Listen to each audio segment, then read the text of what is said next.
The engines were all very tired after a long day and were all looking forward to a good rest and a sleep in Tidmouth sheds.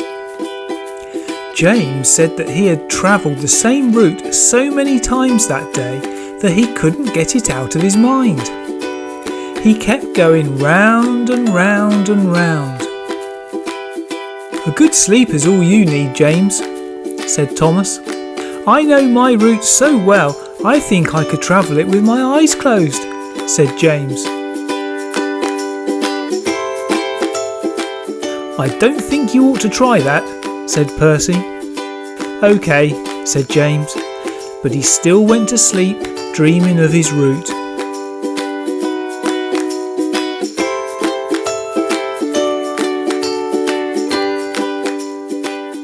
Thomas woke really early the next day. He heard a sound in the distance. Bubbling boilers! I mustn't be late. Percy woke as well.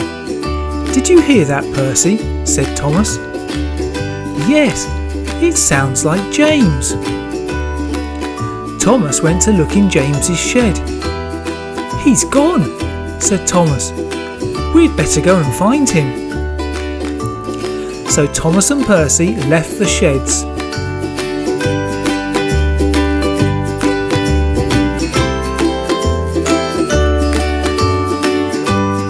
They looked all around the town for James, but couldn't find him anywhere.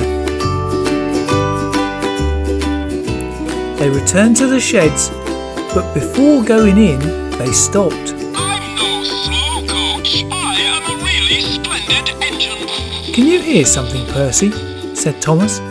At that moment, James came steaming by. "He's got his eyes closed," said Thomas. "We'd better follow him." I'm no slow coach. I am a really splendid engine. I'm James. I'm the brightest red engine on Sodor.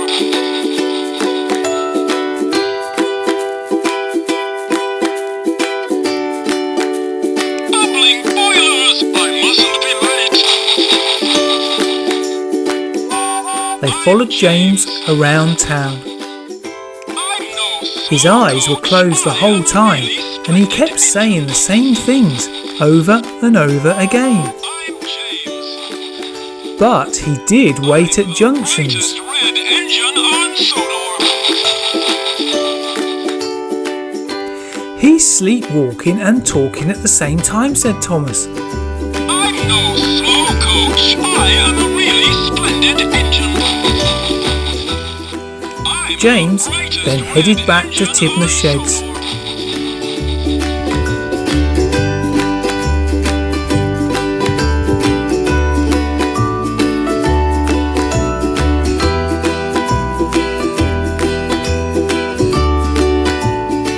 "I think we'd better get some more rest ourselves," said Thomas to Percy.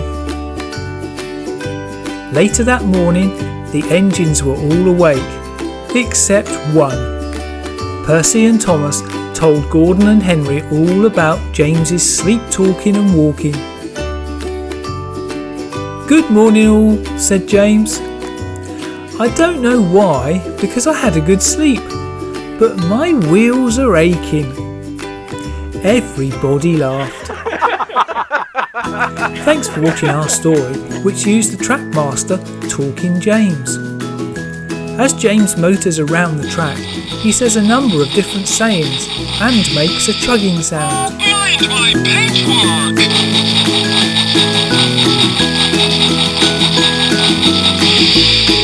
I'm the brightest red engine on Sodor. I'm James. Coming through. Thanks for watching our video. Here's another one you may have missed.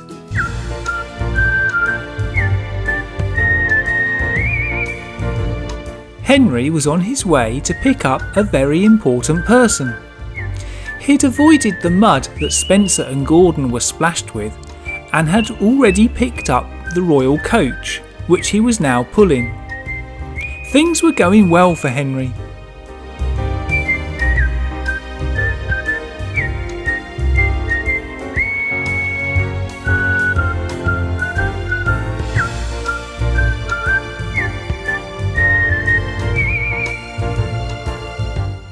James was also out and about on his errands. There was a crossing of tracks in a tunnel up ahead, and James stopped at the signal.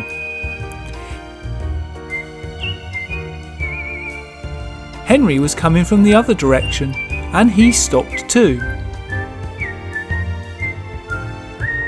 Both signals were showing red for stop. The engines couldn't see each other because of the trees, but the signalman ensured that all ran smoothly. But just then, both signals turned to green. James and Henry started together and crashed into each other on the crossing in the tunnel. Oh dear, how could that have happened? I might have known. Tom Moss the prank engine. That was your doing, wasn't it? The search and rescue team were informed, and Thomas and Rocky were sent to help.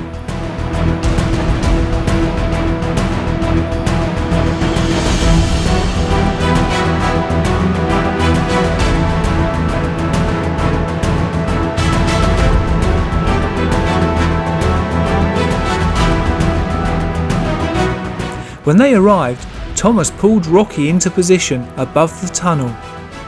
Thomas then saw Tom Moss in another tunnel. Realising he'd been seen, he left quickly, heading back to his forest. This time Thomas couldn't give chase. He was coupled to Rocky, and it was more important to sort out the crash.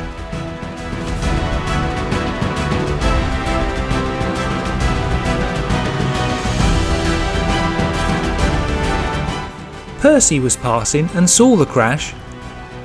Thomas called out to him, "Percy, can you take the royal coach from Henry and go and pick up the very important person? I don't think Henry will be ready for a while."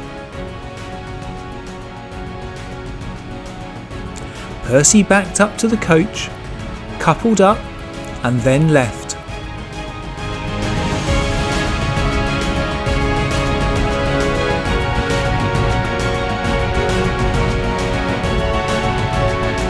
Rocky started work. James had hit the side of Henry, so he had to pull James out first.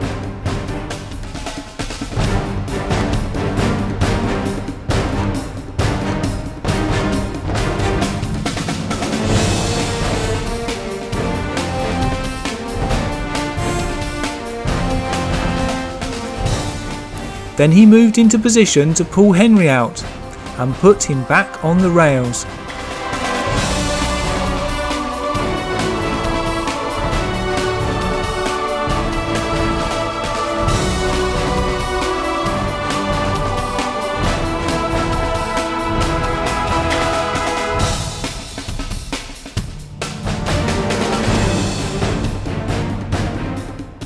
Luckily, there wasn't much damage. James continued his journey, and Henry started the journey back to the Tidmouth sheds now that Percy was collecting the very important person. Thomas started his return to the search and rescue centre, going past the now empty tunnel. "I'll catch you next time, Tom Moss," he said. Thank you for watching our video. Please like and subscribe to ensure you see the continuation of this story. In the meantime, have a look at some of our other videos by clicking these clips. See you soon!